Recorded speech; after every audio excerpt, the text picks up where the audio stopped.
Welcome again, everyone. My name is Carlene Blackwood-Brown. It's a very long name. Luckily, it's not like a regular classroom where you got to call me by name, but I just want to welcome you. Thank you. Already, you are owning your role in cybersecurity. The fact that you are here, it means that you have actually started. So we are going to be talking this evening about understanding and owning our role in cybersecurity. On the agenda, I just want to talk a little bit, you know, I have welcomed everybody already, but I'll do it again for those who came in after the welcome. Then we'll speak a little bit about what we hope to achieve at the end of the webinar, a little bit about my company. Then we're going to jump on in and talk about what is cybersecurity, just so everybody understands what we're getting ourselves into. Then after that, we're going to talk about what's all this hype about? What's the buzz, as they say? What's the buzz about cybersecurity? Then we're going to what is our role in cybersecurity, and then tips on how you can own your own role. And then we are going to conclude, and then we're going to jump into the Q&A.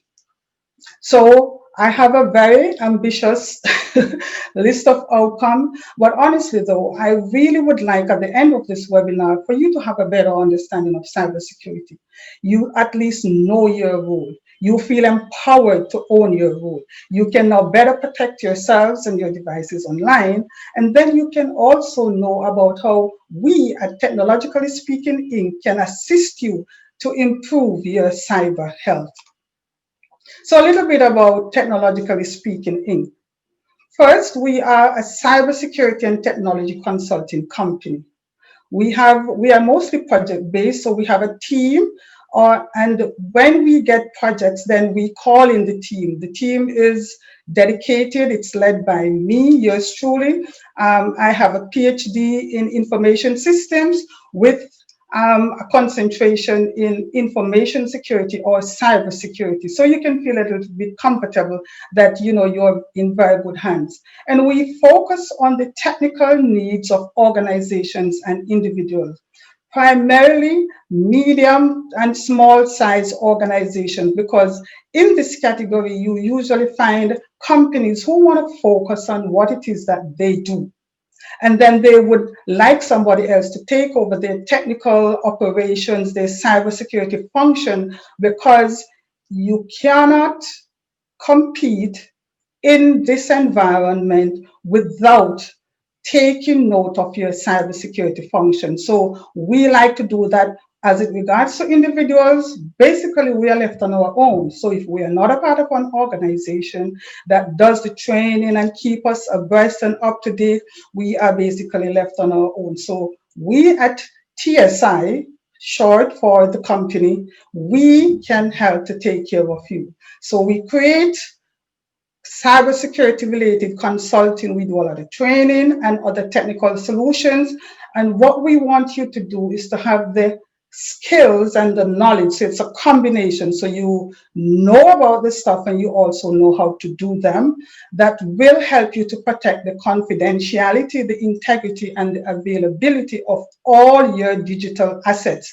And confidentiality, integrity, and availability, that's the tenet or the foundation of information security. So we will help you to do that, and we will provide you with leading edge technology, advice, and solutions that are customized. So we understand that cybersecurity is not a one size fits all.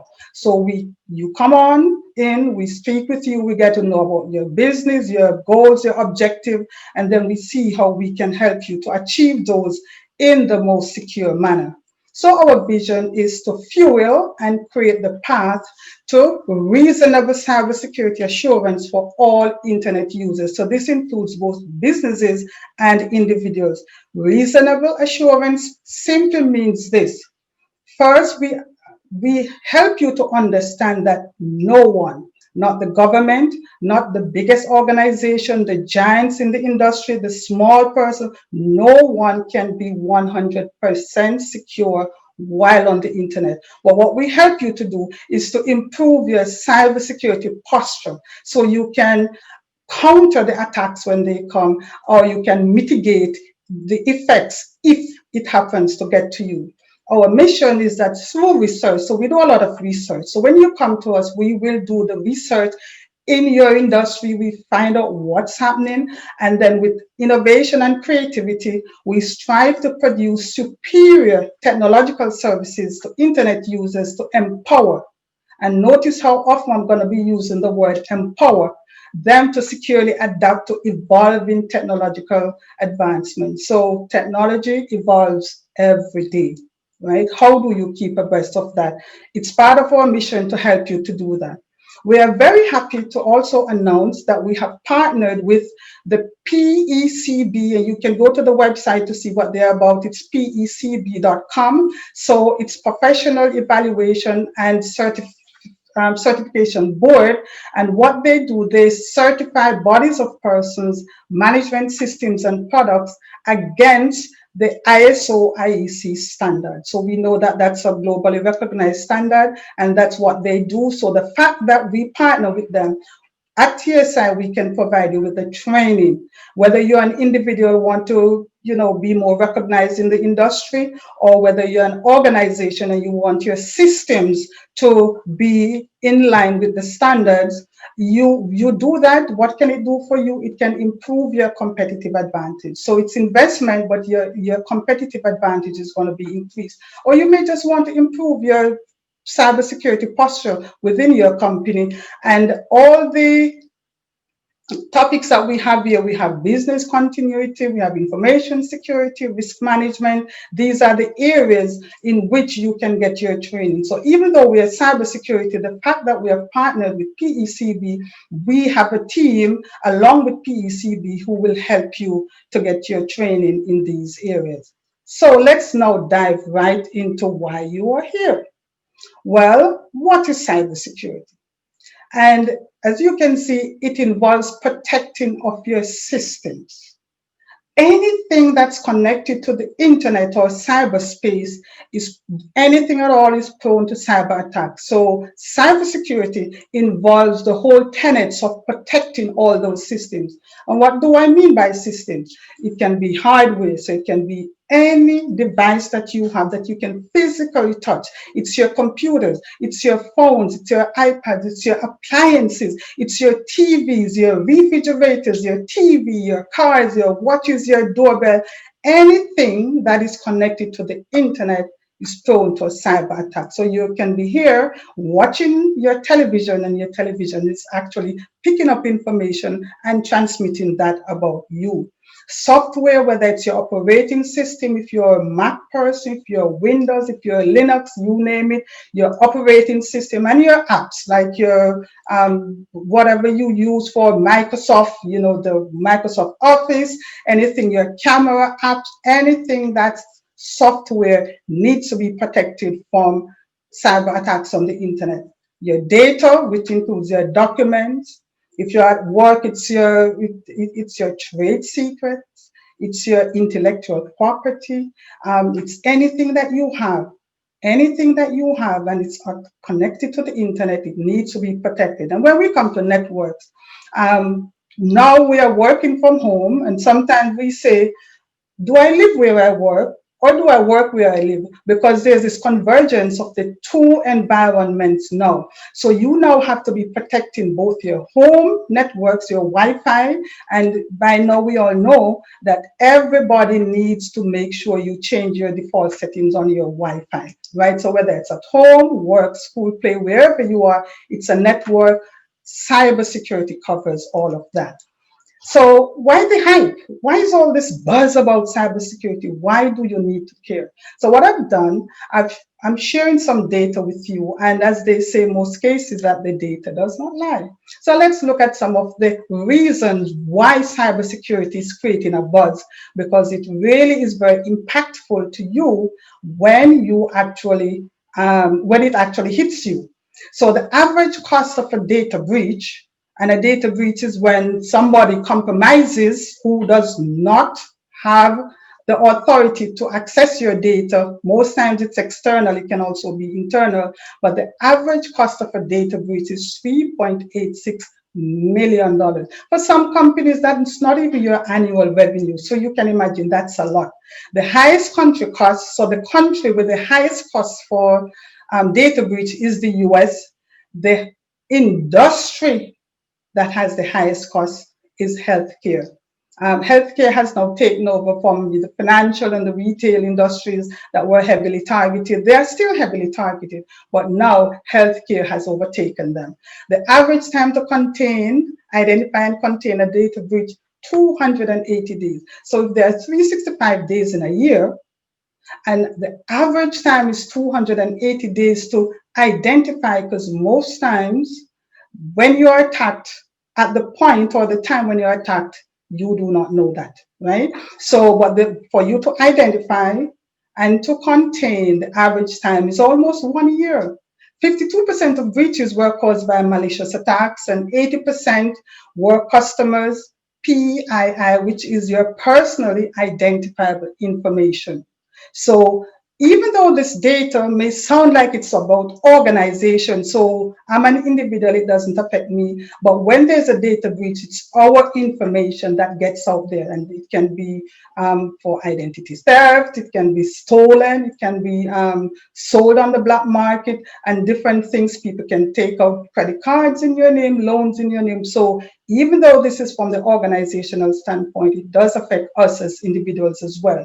Now, the highest cost saving, this is important for businesses, was incident response preparedness, which means that the companies, and these were companies who had data breaches, but the ones who did not have to spend as much in mitigation were those companies that had what we call an incident response plan. So they planned for the attack, and they also tested the plan. So that's very important, that the plan is also tested. So when the attack really came about, they were able to move faster than companies who did not have the incident response plan. We can help you with that at TSI, so you can contact us if for any reasons you need it. And individuals, we need an incident response plan as well. It may not be as sophisticated as those for organization, but we need to know what to do should we get attacked. So small businesses, 43% of cyber attacks targeted small business. So they know you don't have the resources, financial, human, or whatever, for the cybersecurity function. So they target you. 60% of small companies went out of business 6 months after they had a cyber attack, because the impact was so great that they could not stay in business. Only 14% of small businesses think that their mitigation plans are highly effective. Almost 900,000 spent on average because of damage or theft of IT assets, and almost $1 million spent disruption to normal operations. So all this data that I'm showing you here is to try to help you that these are the reasons why there's a buzz in cybersecurity, why the hype, why you should care. Here's another set of data. On average, estimated daily malicious scans, 80 billion. So our network infrastructure, whether it's home or work, on average 80 billion scans. And you can go down the line. Look at this one. Records lost to hacking daily, $780,000. Remember, we had just looked that it cost about $150 per record. So we can do the math. And if you are hit by a cyber attack, it's going to be pretty expensive. Now, hackers attack every 39 seconds. So they don't have anything to do. This is their job. So just as how we take our job seriously and we go about it, we are professional and we spend time, this is what they do, right?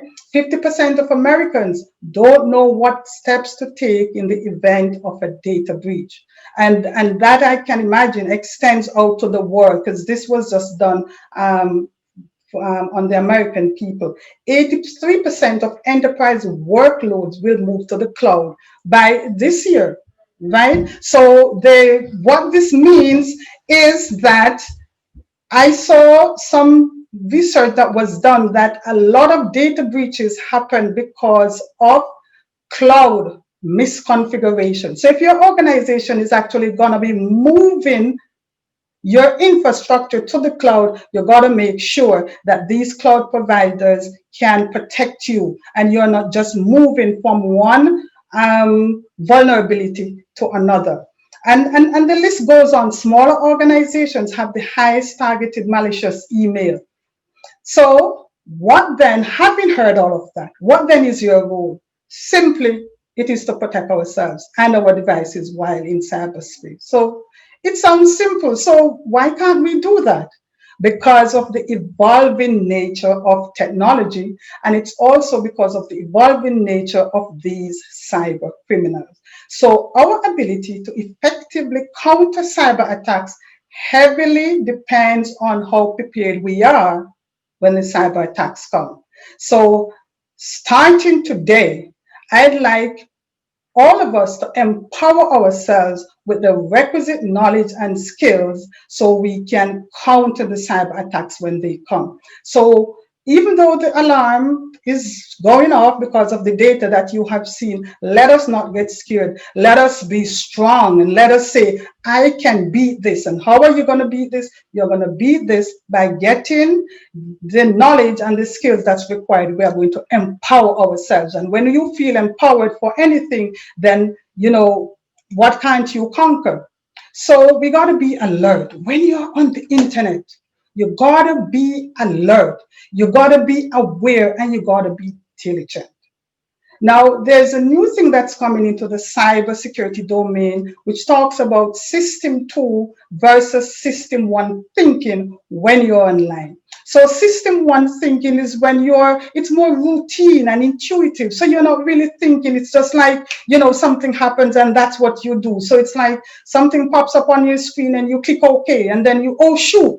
So they also say system 1 results in the, oh, shoot, syndrome. So you say, oh my God, but especially for cybersecurity, most times that's too late. So what they're trying to do is to get you into the system 2 thinking when you are online. So that is a more aware state of mind when you're making these important decisions. And if we think back to like cars, when we had cars, first time when we had cars, what used to happen? You want to reverse, you had to look behind you and you had to, you know, be constantly aware of your surroundings. But now they have brought in visuals like the camera so you can see behind you. And they have also brought in sound, which is, you know, that beeping sound when you're too close to the curve or you're too close to another object. So this is what they want to bring into cybersecurity.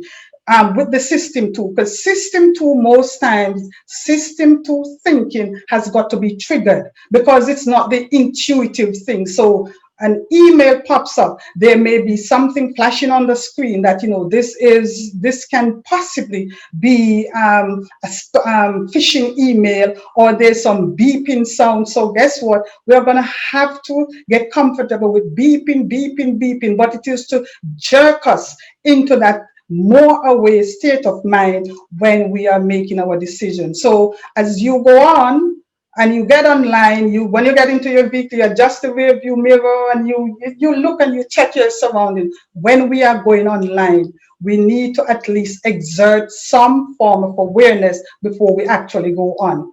So I'm going to give you some tips now about how we can own our role in cybersecurity. Right? So the first one is that we are in charge. So get that. So please be in charge of your own online presence. So if you get a new device, if you sign up for or create a new account, you download a new app, you purchase a new appliance, TV, refrigerator, anything, immediately configure the privacy and security settings. The manufacturers have done them such that it's now plug and play. But all these things that are plug and play, they have what I call default settings. And most times the default settings are not in alignment with our comfort level of information sharing. So we should get into the settings, and we should configure the privacy and security settings for information sharing. And after you do that, be sure to go back periodically and check those settings to ensure that they are still configured to your comfort level. Because these manufacturers, and I think in the third week, we're going to talk about Internet of Things, right? So what they do, they get these things out, fast to the market. So security is not their main concern. So we have to own our presence, and we got to make sure that all these devices are doing what we would like them to do. Now, next one is to tighten up or lock down your login credentials.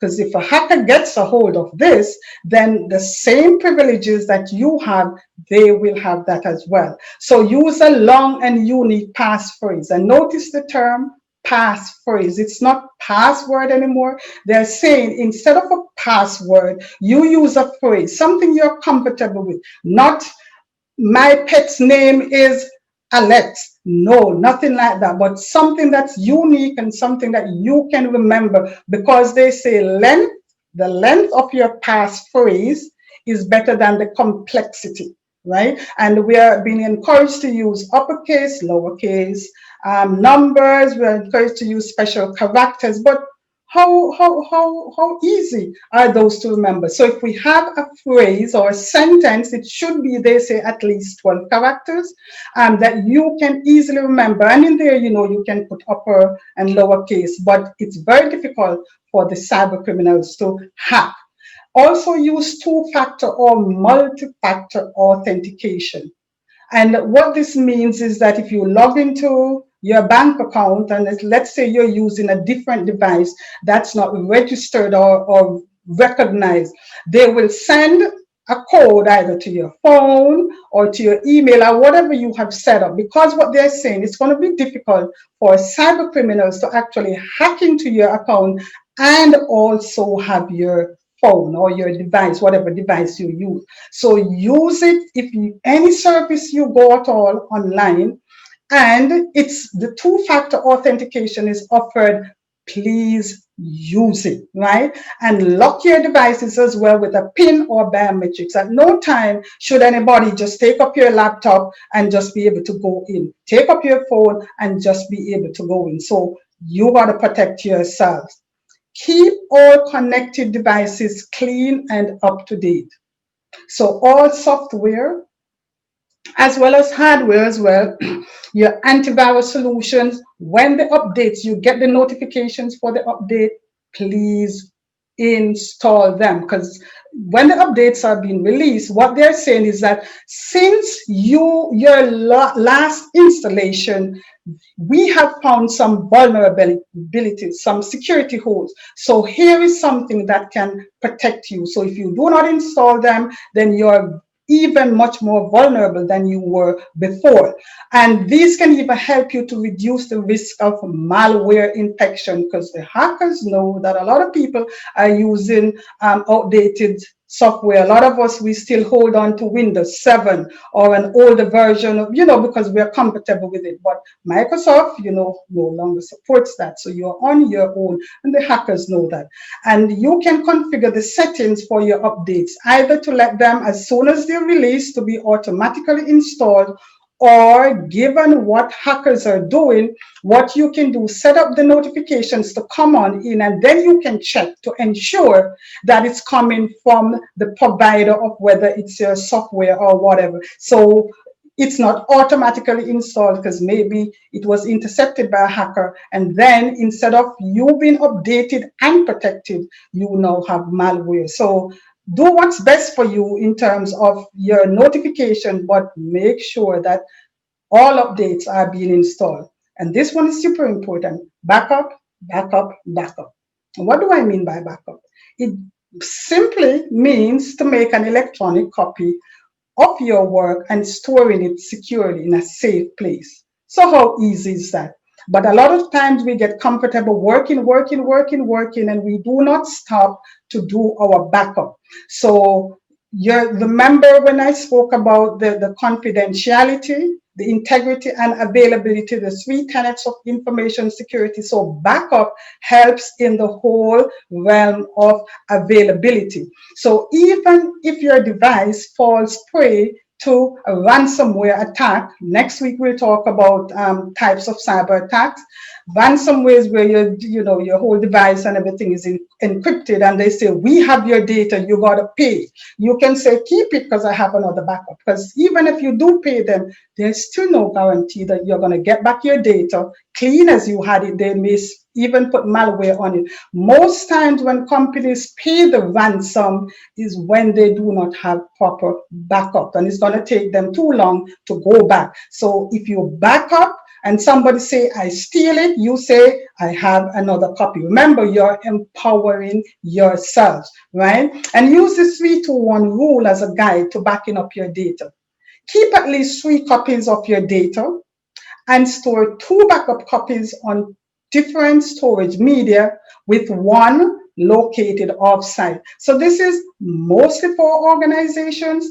Do not have your backup on the same premises as your business, because if some natural disaster happens or something, the likelihood of everything getting destroyed, including your backup, is going to be very high, right? Somebody asked me a question in a class recently, and they asked me, Carlene, should we back up in the cloud or on USB? And I said both, because that's what I do, right? So when I back up in the cloud, I purchase the extra storage and I back up in the cloud, but I also back up on my external hard drive. Now, if for any reason the cloud provider, because of misconfiguration, has lost my data, or something happens and I cannot access the data, I can go to my external hard drive. So all good and well to back up in the cloud, but for security and for peace of mind, because I have a lot of important work that I do, so I got to make sure that I have backup in places that I can get my data. The availability matters. And simply, when in doubt, throw it out. And what do we mean by this? You're online and you get an email, and there are links in the email, whether it's a tweet, whether it's a post. This applies to all content. If that itchy feeling inside of you, you're not sure, worse if it comes from somebody you were not expecting it from, don't click. Because the cyber criminal is the easiest way for them to get their hands on your data, just for you to click. And I know it's easy if a link, whether it's an ad, is in an email, it's much easier for you to click on the link. But for cybersecurity and for security purposes, you got to put a little effort. So what I do, I open up my browser and I go to the website of whatever is advertising the product or whatever, and then I feel safer, and it's much safer than clicking on a link, because the cyber criminals use it to get their hands on your data. And then, attachments. When I get attachments, I take up my phone and I call, if it's my friend, even if it's my friend, because it has happened to me where I get linked from, persons that I know, and then I said, did you send me a link to some photos? And they said no. So always verify. I know this is tedious, but do not trust links. Simply don't trust links, don't trust attachment. Verify to ensure that they are coming from the person who sent them. Do not overshare, or if you share with care. And a lot of persons will say, but I'm not on social media. But you may not be on social media, but your family, your friends, they're all on social media, and they may post things about you. You went to a cool party, a cool social gathering, and they took a group picture, and then, they're tagging everybody. This is my friend Carlene, and then this is, whoever, this is Andrew, and this is May, and this is Barbara.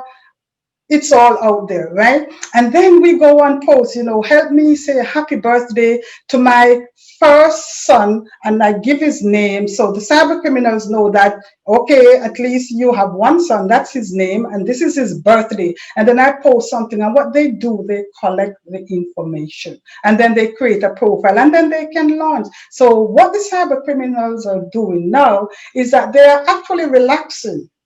and they're saying, okay, let me see what Carlene is going to tell me about herself today. They don't have to hack me anymore because what? I volunteer the information, or my information can be volunteered to them by one of my friends, right? So be careful how you share. Get savvy about Wi-Fi hotspots. So, I know with COVID, we are not traveling as much, but we still go out and free public Wi-Fi. I have seen numerous recommendations limit what you do on Wi-Fi. Kylie's thing is do not use public Wi-Fi, because when you're on public Wi-Fi, anyone can potentially see what you're doing, because I think in all cases, public Wi-Fi, they are not secure. So a business may use that to attract you, like the coffee shops and all of that, the libraries, but they are not really putting in that cybersecurity piece. And they call it man in the middle attack. I'll probably talk about that next week. So be careful when you are sending something. The man in the middle, which is the cyber criminal, can intercept what you have. And most times your information, not most times, it's not encrypted. So they can actually see your credit card information or your login details. But if you really have to use a Wi-Fi, we say use a virtual private network. And a virtual private network, what it actually does, it creates what I call a tunnel. So if you're online, it shields you, and whatever you do goes through the tunnel. So picture a train going through the tunnel. When it's going through the tunnel, everybody knows that it's under there, but you cannot see that. So the VPN will encrypt your connection and hide you. Basically, what anybody else, cyber criminals or who can see, it's the IP address for the VPN server, but not just any VPN works. You can go to our website, technologicallyspeaking.ca, and based on the research that we have done, we have recommended 3 VPNs that you can use on a personal basis. So you can get some more information on how it works, but make sure they don't take logs, make sure they are fast, they have a lot of servers, but you can trust the 3 that we have recommended. And I would say wait until you get home. If you don't have your personal data on your phone or on your device, just wait until you get home. It's a lot safer. Keep yourself in the know, which means that you're to educate yourself. You're doing that right now, so I applaud you. So when you have cybersecurity awareness training, as we say that you're having a consciousness of cybersecurity issues and threats, and that's the first step. Because not because you are aware means that you care. I can be aware of, of homeless man along the way, but I don't do anything about it. So awareness does not translate into action, but at least that's the first step. And how often should you get awareness training? This is pretty cool. Our memories fade quickly, and this does not have anything to do with age. I oftentimes share the story of my son. He was about 10 years old, and I picked him up. I remember one evening I picked him up and I said, "Son, how was science?" And he said, "Mom, that was this morning." And he was 10. And if he could not remember what he did in class just this morning, how are we supposed to remember all of these things that I would call cybersecurity things an add-on? And you know what an add-on is? It's something that is on top of what you think you really do need. But our memories fade. We have to be constantly reminded of what to do. One research found that it was 45 days after cybersecurity awareness training that the users started to forget what they learned. So that's pretty alarming to know. 45 days. Cybersecurity awareness training is very, very expensive, especially if it's face-to-face, which is the most effective, by the way, because there's interaction, there's discussion that you can have and you can share. But if you're going to be doing it at least once per year, you make sure your employees are aware, because the word is out. The research has shown that humans are the greatest threat, or the weakest link in the whole cybersecurity chain. And in my research, I found that cybersecurity awareness really does positively impact your skills. And when I say skills, I mean cybersecurity skills. The next thing that you need after you have the awareness is to actually know how to do the task. And that's pretty hard because a lot of us, as long as it's technology, we just back out. We're no longer a part of it. But you got to know how to protect yourself, especially for us users or individuals, as we call them. We got to know how to protect ourselves because limited cybersecurity skills was identified as one of the leading contributors to human vulnerabilities to cyber threats. As a matter of fact, it accounted for 80% of all total vulnerabilities. So what you do is more important than what you know. So going back to cybersecurity awareness, be in the know. You know, but you should be able to do, because we do not always have IT persons around us to help. Sometimes when I ask persons who takes care of your technical needs, and somebody will say it's my son, it's my husband, but no, you are on it. You're spending a lot of time online, so we got to know how to do it for ourselves. This is another big one. We have so many devices, and as long as it's categorized as a smart device, it means that it has some information. So when they get old, out of date, outdated, or they are damaged, do not just throw them out. There are secured ways of getting rid of your devices. Now with COVID, a lot, almost, with the education system, schools are offering online. There are a lot of parents who do not have the money to buy the technology. So, out of the goodness of our heart, goodwill, we have a device that we are not using and we donate that. But before you do that, go get some professional way to ensure that your data is wiped off, because it's dangerous if it gets into the hands of the wrong person. Another question I got recently was, if I put my hard drive in water, will that erase my data? No, water does not erase data.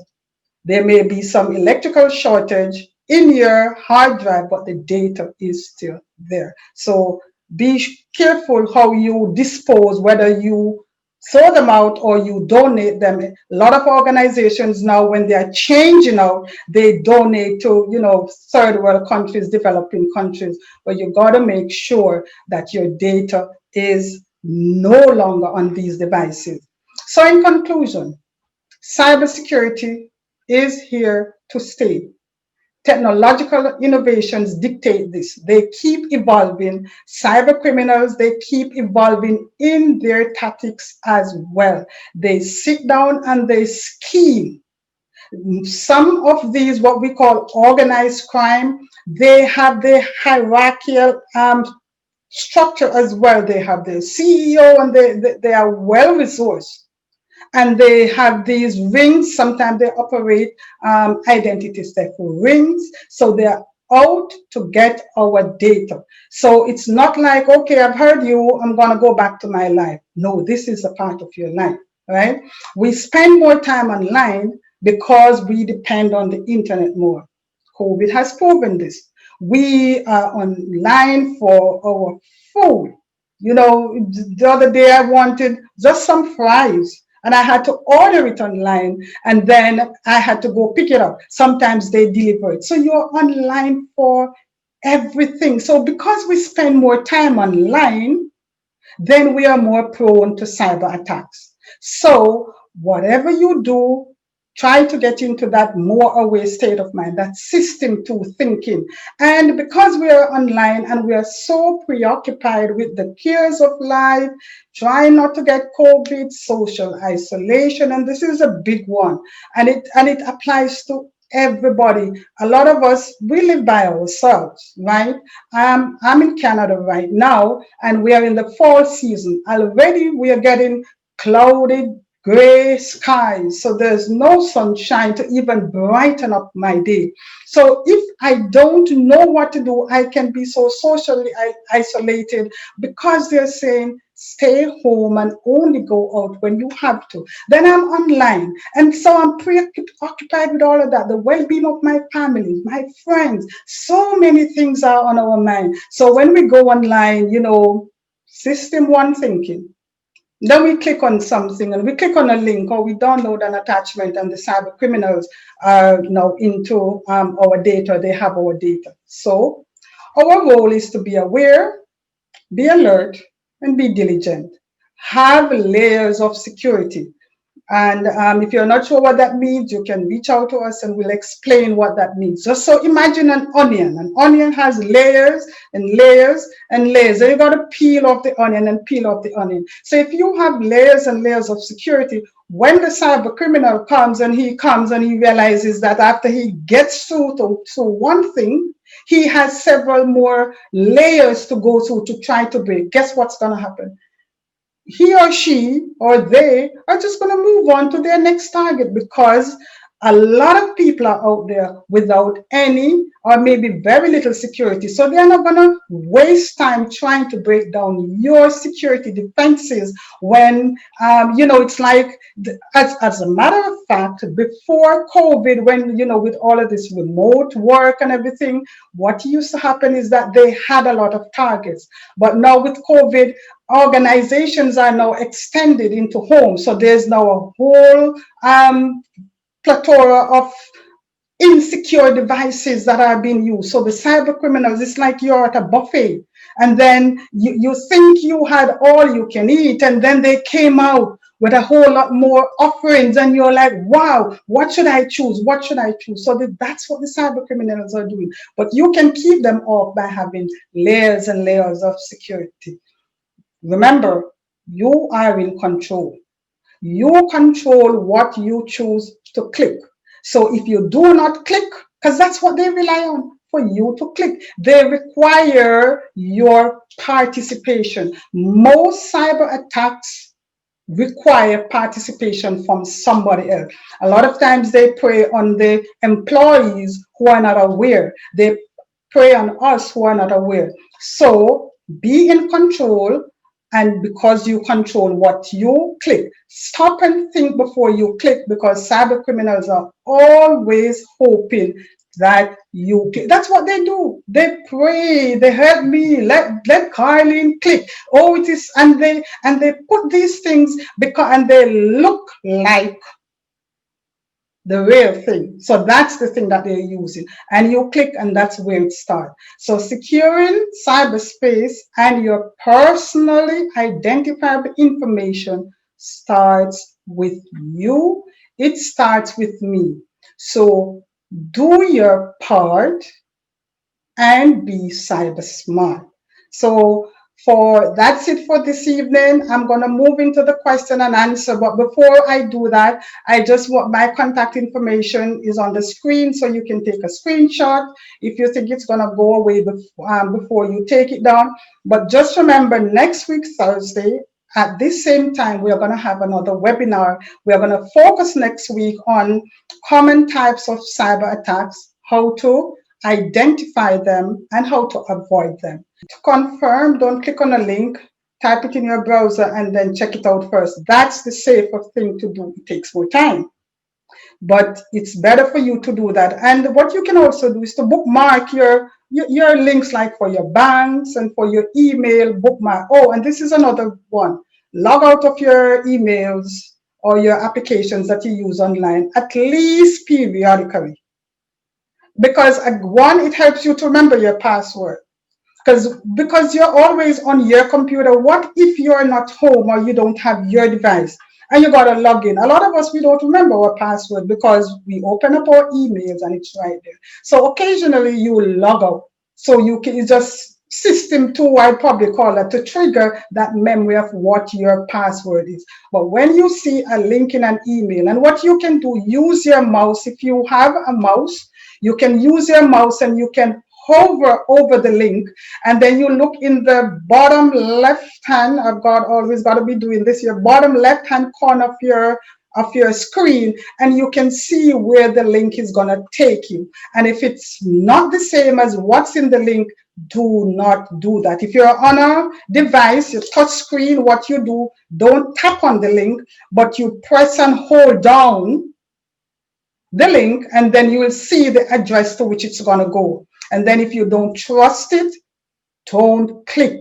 If you do not click, the cyber criminals have nothing on you. So remember, you're empowering yourself. So when they come to you, you're gonna say, yeah, bring it on, bring it on. I'm here waiting for you because I know what to do. So that's what we're trying to get people to do. Feel and own your role in cybersecurity. So this is what this session is about. Just trying to get you to start thinking that it all comes down to you.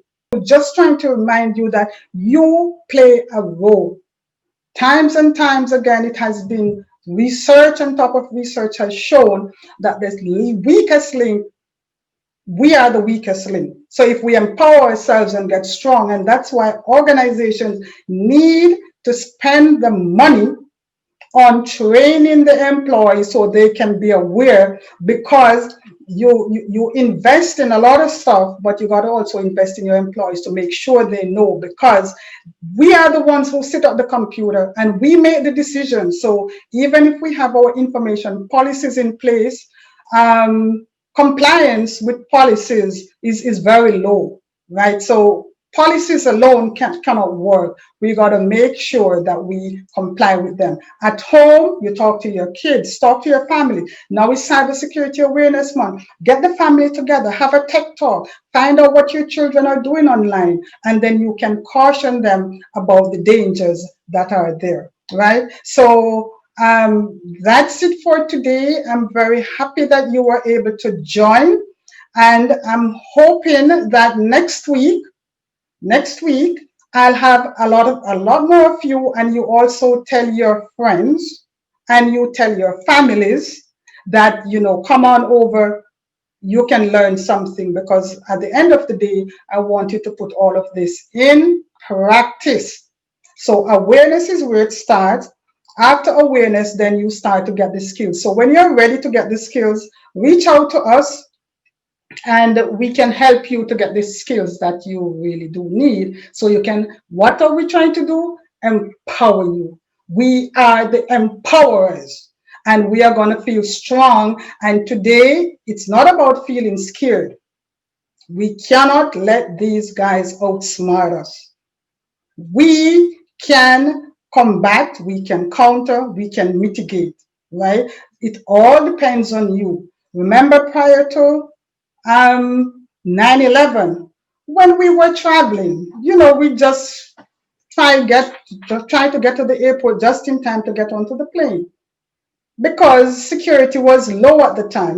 There wasn't anything. But then when that happened, now you got to be at the airport 3 hours before, depending on where you're traveling, 2 hours before. And then you got to join that line, and then you're scanned there, and then all of that. And it is a pain.